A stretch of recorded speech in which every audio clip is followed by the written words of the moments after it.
this is Radhika Gaur with the session number 7th of your chapter tissues. तो अभी हम यहाँ पे सेशन नंबर 7 डिस्कस करने वाले हैं in which we are going to discuss about connective tissues.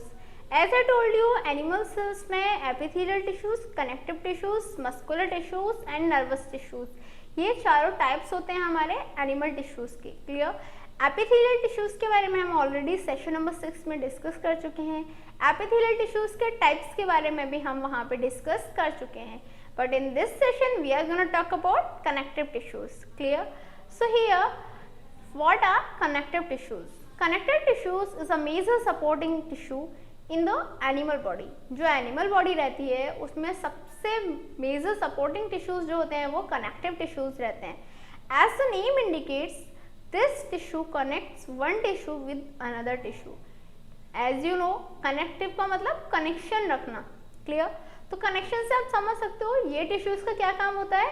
In tissues का काम होता है to connect one tissue with other tissue. एक टिश्यू को दूसरे टिश्यूज से कनेक्ट रखना वो कनेक्टिव टिश्यूज का वर्क रहता है. Clear. That connective tissue is a major supporting tissue in the animal body. And as the name indicates, this tissue connects one tissue to the another tissue. They connect one bone to another, one muscle to bone, one we can say skin to underlying structures. इनका काम क्या होता है कि ये एक bone से दूसरी बोन को कनेक्ट करके रखते हैं, एक मसल से दूसरी बोन्स को कनेक्ट करके रख सकते हैं. वी कैन से जो हमारी स्किन है उसे अंडरलाइंग स्ट्रक्चर्स से कनेक्ट करके रखते हैं. मेनली द थिंग इज इनका वर्क होता है टू कनेक्ट डिफरेंट पार्ट्स और we can say different tissues to the different tissues. ठीक है. तो कनेक्शन से कनेक्टिव वर्ड आया which means have a connection. We can say having connection between two different tissues. Clear. The thing is what are the types of connective tissues? Connective tissues के कितने types होते हैं? तो connective tissues हमारे 4 types में divided होते हैं. Areolar, adipose, skeletal और fluid. Clear. Areolar, adipose, skeletal और फ्लूइड. तो अभी हम यहाँ पे इस सेशन में एरोलर और एडिपोज के बारे में डिस्कस करेंगे और in session number 8 we will discuss about skeletal and fluid. Clear. तो इस सेशन में हम एरोलर और एडिपोज के बारे में डिस्कस सिर्फ इसलिए कर रहे हैं क्योंकि यदि हम चारों को एक साथ डिस्कस करेंगे तो काफी वाइड टॉपिक हो जाएगा. इसलिए I have separated them into 2 sessions. In first session, we will gonna discuss about areolar and adipose tissues. So the first thing is that areolar tissues क्या होते हैं? जो फर्स्ट ये सुन लो, जो एरियोलर टिश्यूज होते हैं वो भी 2 टाइप के होते हैं, loose areolar tissues and dense areolar tissues. Clear. तो स्ट्रक्चर क्या होती है जो लूज एरियोलर टिश्यूज होते हैं उनकी स्ट्रक्चर क्या होती है? It possesses a transparent jelly-like semi-fluid matrix in which numerous white wavy bundles of collagen fibers and a loose anastomosing network of thin yellow straight fibers of elastin are embedded. अब आप सोच रहे होंगे क्या ये इतना लॉन्ग सा लिखा हुआ है, you cannot understand that. Okay, I am not telling you, but listen, as I am saying from the starting of the chapter that this is biology and you have to understand biology by learning, repeating. Clear. You have to learn, repeat, learn, repeat. Only after this process you can understand biology very well, because biology is not a subject of experiment, it is a subject of understanding. Clear. तो आपको एक एक word, एक एक line को clearly समझना होगा क्योंकि नॉर्मली कुछ पीपल बोलते हैं that only diagrams can tell about biology betterly, but I don't think so same, because diagram से आप बायोलॉजी की स्टडी नहीं कर सकते हो. डायग्राम्स के लिए आप नॉर्मली गूगल सर्च कर सकते हो. बट द थिंग इज जो हमारा टेक्स्ट है, क्लियर, उसको यदि आप अंडरस्टैंडिंग वे में स्टडी करोगे तो it will be very easier to you to understand biology. Clear. And you can write much more effective text in your exam notebooks. So we were talking about structure of loose areolar tissues. So it possesses a transparent jelly like semi fluid matrix. क्या होता है? First इनमें transparent jelly like semi fluid होता है. Semi fluid वो fluids होते हैं जो प्रॉपर फ्लूइड्स नहीं होते. क्लियर. उनमें फ्लूइड्स की प्रॉपर्टी होती है बट 100% वो फ्लूइड नहीं रहते. तो क्या होता है? It is I mean to say it possesses a transparent jelly like semi fluid matrix in which numerous white wavy bundles of collagen fibers and a loose anastomosing network of thin yellow straight fibers of elastin are embedded. जिसमें क्या होता है, जो हमारा semi fluid है, जो transparent jelly like semi fluid है, उसमें काफ़ी सारे वाइट कलर के जो कोलेजन्स होते हैं उनके बंडल्स प्रेजेंट रहते हैं, और कुछ हमारे येलो स्ट्रेट फाइबर्स होते हैं इलास्टिन के फाइबर्स उसमें एम्बेडेड रहते हैं। क्लियर? तो जो बंडल्स हैं कोलेजन्स के, तो उसमें वो प्रेजेंट रहेंगे, और जो इलास्टिन है उसके जो येलो स्ट्रेट फाइबर्स होंगे वो उसमें एम्बेडेड रहेंगे और एक नेटवर्क का फॉर्मेशन करेंगे। क्लियर? क्या हुई स्ट्रक्चर फिर लूज एरेलियर टिश्यूज की? It possesses a transparent jelly-like semi-fluid matrix in which numerous wide wavy bundles of collagen fibers and a loose anastomosing network of thin yellow straight fiber of elastin are embedded. The collagen fibers are flexible but inelastic the collagen fibers are flexible but inelastic while elastin fibers are both flexible and elastic. It's so confusing ना, inelastic, elastin, it is confusing me. By the way, जो collagen fibers होते हैं वो flexible होते हैं और inelastic होते हैं, मतलब वो elasticity show नहीं करते, जबकि जो हमारे elastin fibers होते हैं वो flexible होते हैं और elastic होते हैं। Clear? Collagen fibers only flexible होते हैं, but जो इलास्टिन फाइबर्स हैं वो फ्लेक्सिबल भी होते हैं और इलास्टिक भी होते हैं।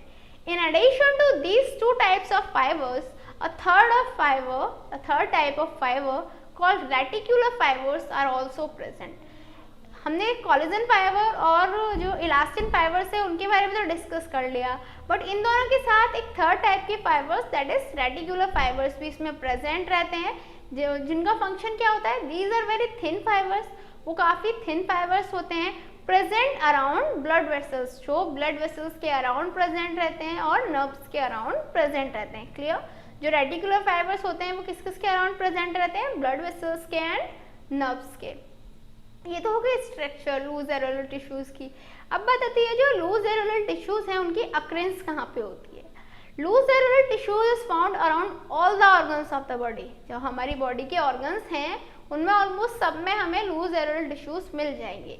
It connects the skin to the structure below. जितनी भी हमारे अंदर इंटरनली स्ट्रक्चर प्रेजेंट है उससे स्किन को कनेक्ट करके हमारे लूज एरेलियर टिश्यूज ही रखते हैं। It forms protective sheath around blood vessels and nerves. जितने भी हमारे ब्लड वेसल्स हैं, नर्व्स हैं, उनके अराउंड ये प्रोटेक्टिव शीथ का फॉर्मेशन करते हैं। It fills spaces between organs and thus acts as a packing material. ये क्या करते हैं? जितने भी ऑर्गन्स होते हैं उनके बीच में जो स्पेसेस प्रेजेंट रहते हैं उन्हें फिल कर देते हैं, इसीलिए ये पैकिंग मटेरियल की तरह भी यूज होते हैं। अब बात आती है जो लूज एरेलियर टिश्यूज हैं उनके फंक्शंस क्या हैं? It is binding tissue. ये क्या होता है? एक बाइंडिंग टिश्यू होते हैं। It binds skin with underlying muscles and also binds different organs with one another to prevent their detachment. ये बाइंडिंग टिश्यूज होते हैं, ये क्या करते हैं? स्किन को अंडरलाइंग मसल्स से बाइंड करके रखते हैं और जो डिफरेंट ऑर्गन्स हैं उन्हें भी बाइंड करके रखते हैं। ठीक है? With one another to prevent their detachment, ताकि उनका कोई डिटैचमेंट ना हो पाए। Also it covers blood vessels and nerves. As I told you, ये ब्लड वेसल्स और नर्व्स को कवर करके रखते हैं। With the help of heparin it prevents blood clotting. Remember heparin. Clear? Heparin एक सब्सटेंस होता है जिसकी हेल्प की वजह से ये ब्लड क्लॉटिंग को भी प्रिवेंट कर सकते हैं। It also protects the body from infection by engulfing bacteria and other micro organism. ये क्या करते हैं? बॉडी को जो इन्फेक्शंस हैं उससे भी सिक्योर करके रख सकते हैं, क्योंकि या तो ये बैक्टीरिया को इनगल्फ कर लेते हैं या फिर जो हमारे माइक्रो ऑर्गेनिज्म हैं उनका फॉर्मेशन करके क्या करते हैं? ये उन्हें किल कर देते हैं totally. Clear? That is it protects body from infection by engulfing bacteria. अब बात आती है जो डेंस एरेलियर टिश्यूज होते हैं वो क्या होते हैं? अभी हमने लूज एरेलियर टिश्यूज के बारे में डिस्कस किया, अभी we are here to discuss about dense areolar tissues. As the name suggests, this tissue has more fibers in the matrix than cells. इसमें क्या होता है? जो मैट्रिक्स हैं उसमें ऑब्वियसली ज़्यादा नंबर फाइबर्स के प्रेजेंट रहेंगे। The fiber are oriented in such a manner that the individual fiber lie more or less parallel to each other or are irregularly arranged. जो फाइबर्स हैं वो ऐसे ओरिएंटेड रहते हैं कि जो इंडिविजुअल फाइबर्स हैं या तो एक दूसरे के पैरेलल में होंगे, और यदि पैरेलल में नहीं होंगे तो वी कैन से वो इरेगुलरली अरेंज्ड रहते हैं। Dense cellular tissue is an important component of tendons and ligament. जो डेंस सेलुलर टिश्यूज हैं वो क्या है, टेंडन्स और लिगामेंट्स के बहुत ही इंपॉर्टेंट फंक्शंस होते हैं, इंपॉर्टेंट कंपोनेंट्स होते हैं। तो अभी हम डिस्कस कर लेते हैं what are tendons and ligaments. Tendons क्या होते हैं? These are made up of numerous highly organized bundles of collagen fibers। जो कोलेजन फाइबर्स है उन्हीं के हाईली ऑर्गेनाइज्ड बंडल से मिलके हमारे टेंडन्स का फॉर्मेशन हो जाता है। Clear that they are made up of numerous highly organised bundles of collagen fibres. These are closely packed together and run parallel to each other to form wide cord-like structure। Firstly ये closely packed होते हैं एक दूसरे से, और क्या होते हैं, they run parallel to each other, एक दूसरे के पैरेलल रन करते हैं to form wide cord like structure, जिससे एक वाइड कॉर्ड लाइक स्ट्रक्चर का फॉर्मेशन हो जाता है।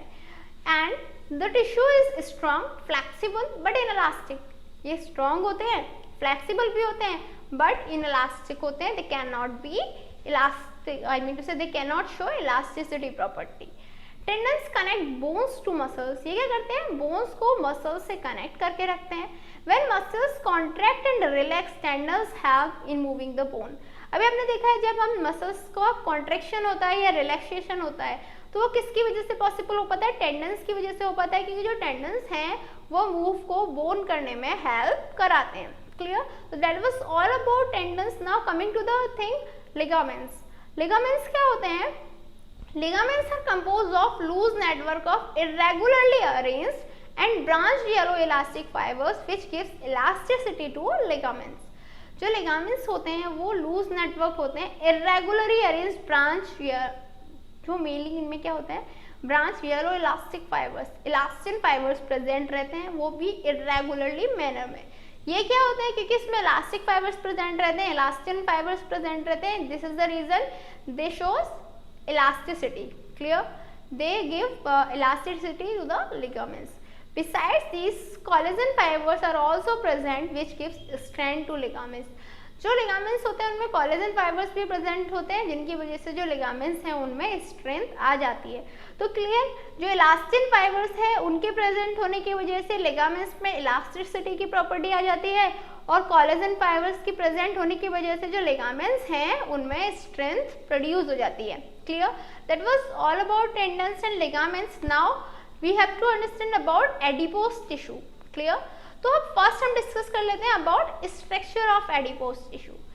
Adipose tissue is specialised for storing fat. You have to remember this, they are specialised for storing fats. जो भी हमारे फैट आइटम्स होते हैं उनको स्टोर करने के लिए इनका मेनली यूजेस होता है। It is made up of a large number of fat cells which are embedded in the matrix. ये किससे मिलके बने होते हैं, फैट सेल्स से मिलके बने होते हैं, जो मैट्रिक्स में इनकी जो टिश्यूज की मैट्रिक्स रहती है उनमें ये एम्बेडेड रहते हैं। Many protein fibres like reticulin are found in between the groups of fat cells. जितने भी हमारे प्रोटीन फाइबर्स होते हैं जैसे रेटिकुलिन वगैरह हो गए, वो सब भी हमारे फैट सेल्स की ग्रुप में मिल सकते हैं। Clear, so the thing is what are the occurrence of adipose tissue. जो एडिपोज टिश्यू है वो हमें कहाँ पे मिल सकते हैं। Adipose tissue forms about 15% of our body weight. जो हमारा बॉडी वेट होता है उसमें लगभग 50% एडिपोज टिश्यूज का ही वेट होता है। It occurs below the skin in the form of fat layer. जो स्किन के नीचे हमारी फैट लेयर प्रेजेंट होती है उसमें ही हमें एडिपोज टिश्यूज मिल जाएंगे। It is also present in cushions around kidney, blood vessels and heart. ये जितने भी हमारे किडनी के अराउंड में जो कुशंस होते हैं उनमें प्रेजेंट रहते हैं, ब्लड वेसल्स में प्रेजेंट रहते हैं और हार्ट में प्रेजेंट रहते हैं। Totally the thing is they cover 15% of our body weight. अब बात आती है जो एडिपोज टिश्यूज हैं उनके फंक्शंस क्या हैं।